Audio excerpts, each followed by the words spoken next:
With Roe versus Wade now firmly on the ash heap of history, much of our nation's attention has turned to the brand new possibility of fully protecting preborn children from abortion, state by state, community by community, and hopefully up there on Capitol Hill.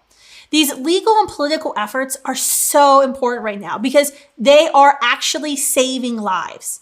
But we cannot succeed and argue winsomely unless we understand why abortion is fundamentally immoral. If you've ever debated abortion with someone online or in person, you may have had this experience. You enter the conversation with complete moral clarity on the issue. Murdering babies is clearly wrong. It should be self-evident to everyone, right? But after 5 or 15 minutes of chatting with an abortion apologist, you may find yourself getting confused. The conversation was booby-trapped with 1,000 distraction tactics. What about foster care? What about rape victims? Do you want young girls as young as 12 years old be punished with a rapist baby? The baby is dependent upon the woman's body for survival. So why are you against taking away a woman's fundamental right to her body? Abortion may be legal, but is it moral? Hi, everyone. This is Kristan Hawkins. Welcome to this new episode on Explicitly Pro-Life Podcast. Abortions may be regulated, but not prohibited by state law. There is no constitutional right to an abortion in this country anymore as of today.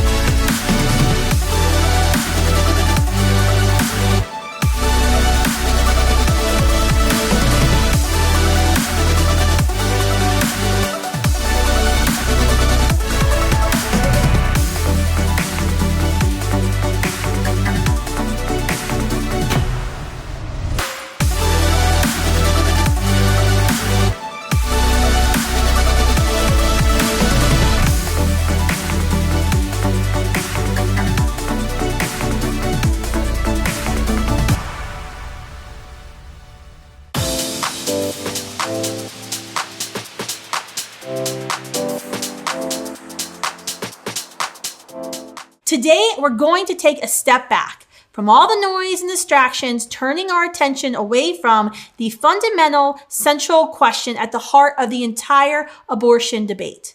Is abortion moral? And joining me to answer this question is the one and the only Dennis Prager. Few people living today have influenced as many people as Dennis Prager has. He has a broadcast of a national radio show for the last 25 years, which is probably longer than many of you listening have been alive. He's written 10 best-selling books, lectured on all 6 continents. His Prager University, PragerU as we call our home, has become the largest producer and distributor of non-liberal video content in the world. It has garnered over 5 billion views, mostly via young people in 91 countries. It's consumed daily in the Hawkins household. His books include Think a Second Time, 44 essays on 44 subjects, Happiness is a Serious Problem, Still the Best Hope, Why American Values Must Triumph, The 10 Commandments, Still the Best Moral Code. In 2016, Simon Schuster released revised and updated 3rd edition of Why the Jews? The Reason for Anti-Semitism, the Most Accurate Predictor of Human Evil. I could go on and on about all the accolades of Dennis Prager and the amazing work his team at PragerU is doing, but I think the highest compliment I can pay him is I think this may be the episode to finally convince my husband to subscribe to my own podcast. So, Mr. Prager, thanks for coming on today.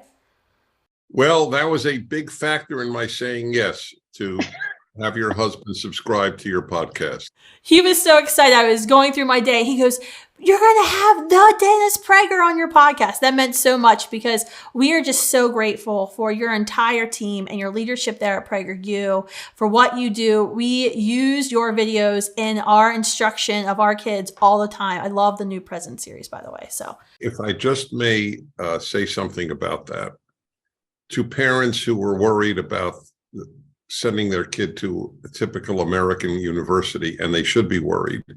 Mm-hmm. I believe with every fiber in my body that if your child your college age student watched all 500 of our videos and all my 257 fireside chats, your child would know more about life than virtually any graduate of Yale University. You're absolutely right.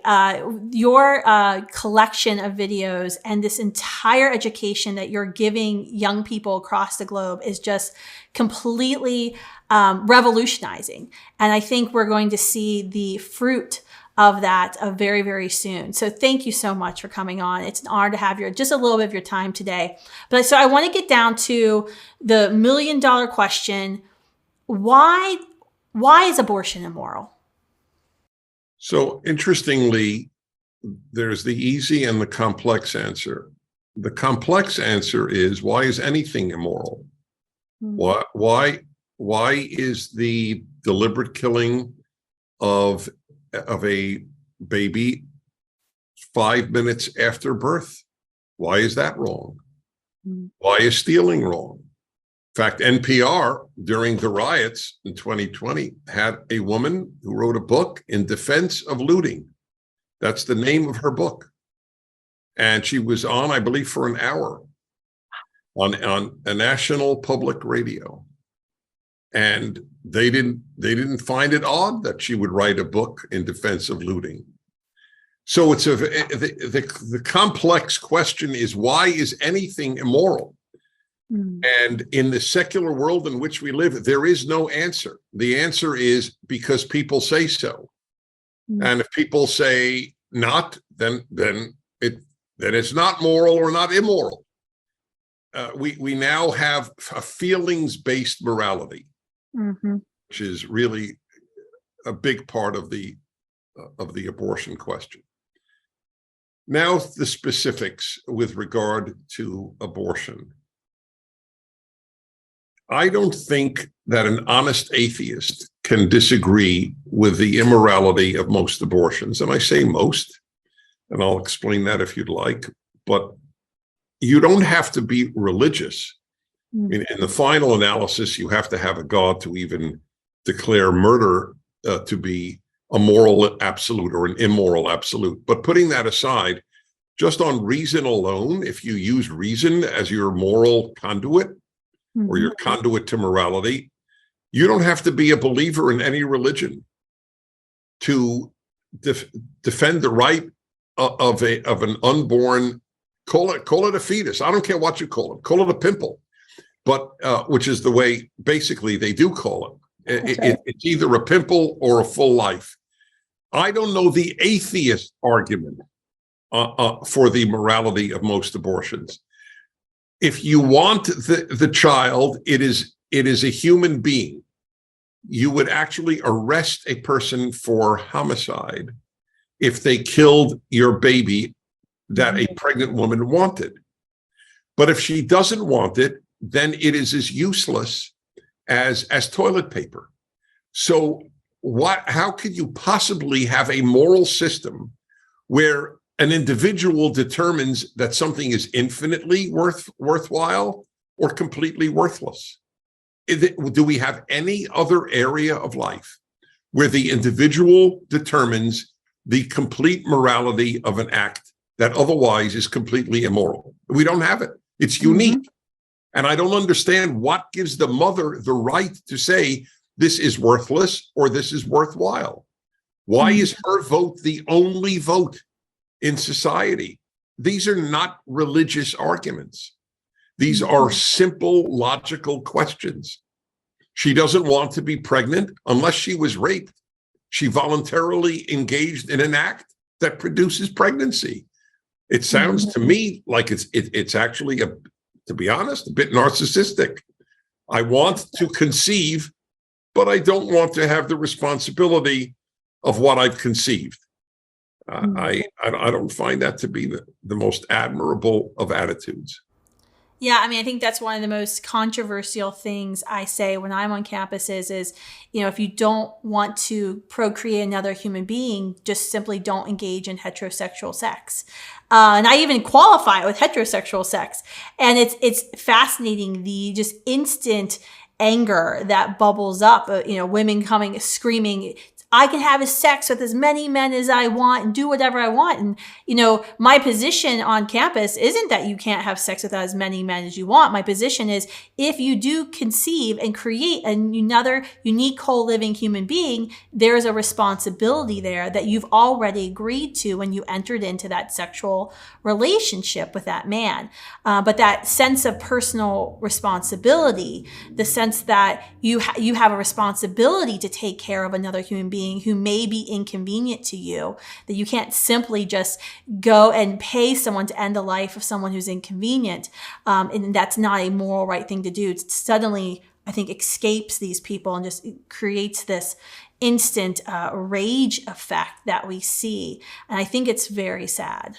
The rage that you induce with that comment is the rage of people who have never been told your feelings don't determine what is right and wrong. They have never been told that. They have been raised to believe they and their feelings are the center of the universe.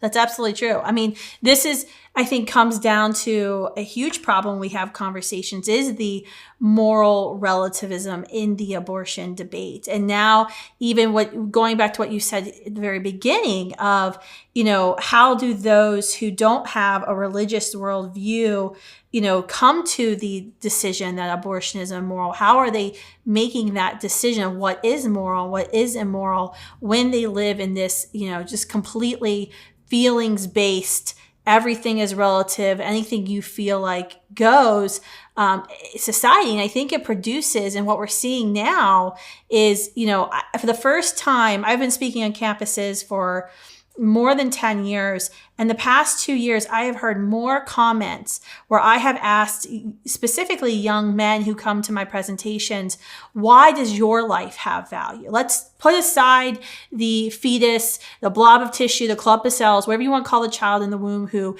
you may or may not have a relationship to. Let's just start at the beginning. Why does your life have value? Why are you intrinsically a valuable person, have dignity? And why should your life be upheld? And they don't have an answer to that question. They don't. That is correct. That's right. That was what I began with. I said, that's the complex part. In the secular age in which we live, how do you know anything is moral or immoral, or how do you know anything is intrinsically valuable? If you say, well, I'm valuable because I think I'm valuable and I love my life and consider it precious, but a newborn doesn't do that. Newborns don't think, gee, I'm really happy I'm here, so maybe we can extinguish their lives too. If what gives your life worth is that you think it has worth, then we have to exclude kids, I guess, under 2 years of age. And certainly, by the way, any animal. There are laws protecting dogs' lives. Dogs don't think that they're precious. They don't think about these issues, to be honest. They think about pooping, peeing, drinking, eating, walking, and getting petted. I have two, and that's what they think about. Our puppies are precious. But they don't know they're precious. They don't think they're precious. Yeah, that's right. How do you help don't get your value from your self-worth? You get your value from your objective worth. How do you think we start that conversation with someone who tells you on a campus, well, you're right, I don't know if my life has value? Right. So then what I do, and I've spent my life doing this, whenever I summarize my life's work, I say I have had one overriding theme: the consequences of secularism. Nobody talks about it. They talk about religious extremism, but they never talk about secular extremism. They talk about the consequences of religion that are bad, but never the consequences of secularism that are bad. It's a completely dishonest approach to real life. And so one of the consequences of secularism is, the truth is, your life doesn't have any worth. That's the truth. Why are you worth more than a pebble on a beach? Because you think so? Okay, but as I said, a 1-year-old doesn't think so. Certainly a dog doesn't think so. Why not just walk around shooting dogs? And by the way, in that regard, it's remarkable, but the human fetus or the unborn, whatever term you wish to use, has fewer rights to life than a dog. That says something about a society. It certainly does. And it's a pretty, I think, damning statement of where we are throughout our nation and many states across the nation. What I have found interesting recently, I know you've probably been following this in California, Gavin Newsom has been running these billboard ads, taking taxpayer funds from California, running billboards in states like Texas and Mississippi, promoting, California's now new abortion tourism scheme. And on the billboard, they're actually using a New Testament verse of loving thy neighbor. And I find it so interesting because it just shows you how dishonest these politicians are. Because I can't imagine Gavin Newsom condoning the use of a scripture verse in any other way other than to make a case for why killing babies and you should come to California to kill your baby. I didn't know this. So there are billboards that use the verse, love your neighbor as yourself, in defense of abortion? Yes, and that Gavin Newsom is paying for it. I just find it so interesting because for years when I've been out in front of the Supreme Court or we've been on campuses, I literally, even before I converted to Catholicism, the argument was, get your rosaries off of my ovaries. I mean, that's been screamed at me, thousands and thousands of times. Get your rosary off my ovary? Yes. I will say this. The left comes up with better phrases than we do. They do. You got to hand them. They have some really good slogans. I mean, sometimes I have to stop laughing. Right. I agree. The irony is we want no hands on your ovaries. That's the joke. Yeah. It's like see, the phrases are funny, but they're meaningless. Mm-hmm. They actually are antithetical to reality. For example, let a woman do what she wants with her own body. So the obvious intellectual flaw is that it's not her body. It's another body in her body. Nobody is telling her what to do with her body. We're telling her what to do with another body, which is what morality is about. Yep. And then what we actually have already accepted in our society, we have lots of laws saying what you can't do with your body, like smoke crack cocaine while you're pregnant. If you do that and your child is born addicted to crack cocaine, you as a mother will face consequences. Or go to the pulmonary ward on a hospital. You can't start smoking cigarettes when you have COPD or cystic fibrosis patients anywhere near you. Yes, that's your body and your right to ingest a chemical or smoke a chemical that you want to. By the way, they don't even believe that, though. They don't believe let people do what they want with their own bodies because they were for vaccine mandates. It's a complete lie. It's a complete lie that they defend the idea of bodily autonomy. Yep, it's that's right. 100% lie. Yeah, they can no longer use my body, my choice now because of their forced vaccine mandates, because that went out the window day one with the COVID pandemic, because they feel like they can tell us what to do with our bodies.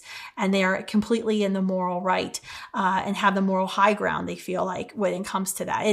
It's completely ridiculous when you see just how the left continues to you redefine terms, to use religion and use religious verses and texts when they want to. The other time they're completely saying that these are meaningless, made up, patriarchal texts that need to be, thrown like Roe versus Wade onto the ash heap of history. I mean, we have Stacey Abrams in Georgia who recently even said that the sound of a heartbeat in an ultrasound was completely made up, and that was from the patriarchy.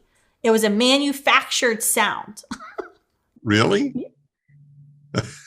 Yes, it's a I mean, and it's so funny because who said that the sound of the heartbeat was made up? Stacey Abrams, running for governor in Georgia on the Democratic ticket. So they laugh at the people. I never met one, but they laugh at people. They exist, I'm sure, who say that the moon landing was staged in an Arizona desert or something. Mm-hmm. So why is this not of that genre? I know. I mean, I was just wishing when I heard those statements, I'm like, every woman in America needs to post the video of her son or daughter's ultrasound, because we've all heard the heartbeat of our child. my wife my wife came within minutes. I married her when she had already 2 children, but she tells me that with her first child, she went for an abortion. Mm. And for whatever reason, she just decided at the last minute that she wouldn't have one. And now she has I think, a brilliant suggestion that the pro-life community push for complete or full disclosure laws. Mm. That would do more to stop abortions than laws themselves, because there will always be states that will keep it legal. But if you actually showed a video of what that creature is like, that she is expelling from the world, it would have a huge impact. The last thing Planned Parenthood wants is a knowledgeable pregnant woman. That's absolutely right. And we've seen this time and time again where states have passed, ultrasound laws saying a woman must be shown an ultrasound. But then the question is, when the ultrasound tech turns the screen towards the woman, we've heard lots of stories where the woman who later becomes pregnant later in life say, wait a minute, that's not what I saw on the ultrasound machines. What are they actually showing her on the ultrasound? Why do they oppose any regulations or any laws that are being introduced in states like showing ultrasounds? Because they don't want women to know, because darkness only thrives in the dark. And that's exactly what abortion is. It's fundamentally evil. So it's so fascinating. I don't even know if you saw, there was a recent Good Morning America article where researchers in Britain were showing these 3D, 4D ultrasounds, these video images of children reacting when the mother was consuming, I think, carrots versus green vegetables versus kale, probably. And they were saying, wow, look at these babies in the womb and how they react to good food, good tasting food versus bad tasting food. And then I'm like, wait a minute, they're babies in the womb right now, but literally on your next segment, you will call them inconvenient parasites or fetuses or, blobs of tissue. And I think it's so, the dichotomy that we have going on in our country, it just doesn't make sense and makes your head spin. How do people defend on logical, again, don't have to be a believer in God, on logical grounds, if a pregnant woman wants to deliver the child, and a crook in a holdup shoots her and kills the baby, he is charged with homicide. But if she wants the baby dead, then it's a non-issue. How does one explain that?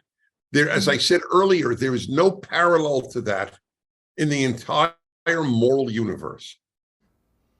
You're so right. You're so right. And I think it actually hurts us when we have dialogue with young men on campuses. And I've noticed this in the past as well, where we're talking to young men about what's your responsibility if your girlfriend becomes pregnant. And they'll say, oh, her body, her choice, I don't have a say. And then I'll counter with something like, well, do you think, if she chooses to parent your child and raise your child and she does it alone, shouldn't you be forced to pay, child support? And the men will say, well, that's not fair either. And so I'm like, well, no, actually the code says you will have to pay child support and you will go to jail if you did not pay child support. But yet when it comes to whether or not she solely is the person who gets to decide whether or not your child gets to live or die. Single men, or any men, actually, it's men's best friend, abortion. Mm-hmm. I don't have to worry about pregnancy. Great. Let's go to bed, baby. Yep, that's right. And our young men are deeply, deeply confused. We've been doing a lot of research at Students for Life on this for the past 2 years, and they're actually a lot more confused than the women are when it comes to this issue, because they've had their mothers now, the baby boomer generation, kind of ingrained into them that it's her body, her choice. And even if they have these instincts that maybe they should step up and do something, they feel afraid to speak. And there's like this conflict going on in their minds. And it's maddening to watch it unfold and to be that person. Me, I was, watching these interviews happen behind glass. But switching gears, I know you have to go. You have a busy day. I want to ask one last question. We try very hard, Students for Life, when we're on campuses, or the 1,300 groups, when we're on campuses every day engaging in debate, we try to measure the number of conversations that we can produce on campus and the results of those conversations. So, we're averaging 10% minds changed in person, online. Depending on the city, it's 18 to 34% minds changed in the conversations. And we have a lot of different ways that we do that. You all have done such an amazing job at PragerU with starting conversations.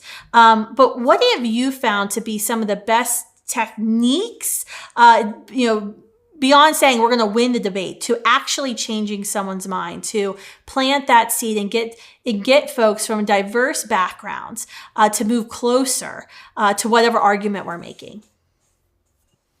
So in light of that, let me first note that there is a video up at PragerU. We have 500 5-minute videos, and I give 10% of them only. 90% are given by others.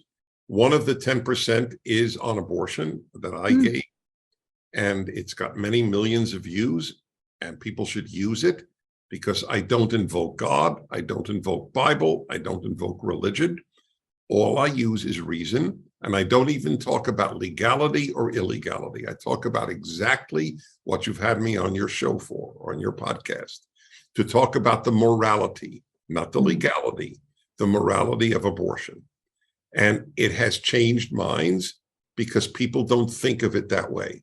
By the way, it is also worth noting that there are very few countries in the world that have as permissive a view of abortion as America. You can't get an abortion as easily in France as you can in America, or Italy, or virtually any other Western country. It's not, well, we have a video on that, by the way, comparing American abortion laws with European abortion laws. So my modus operandi in talking about abortion is to talk about the morality issue, just exactly what you've asked me to do.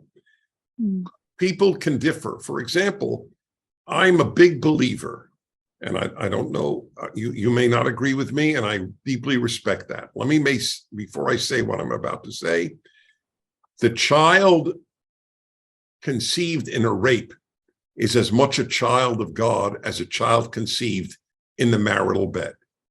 I fully acknowledge that. However, I live in the world, and in the world, to do good, it is not possible not to compromise. To give a crazy example, but a really good one, America supported Stalin, the second greatest mass murderer in history. Hitler was third, Mao was first, in order to fight the Nazis. We compromised on our values to support Stalin. You can't get good done on earth.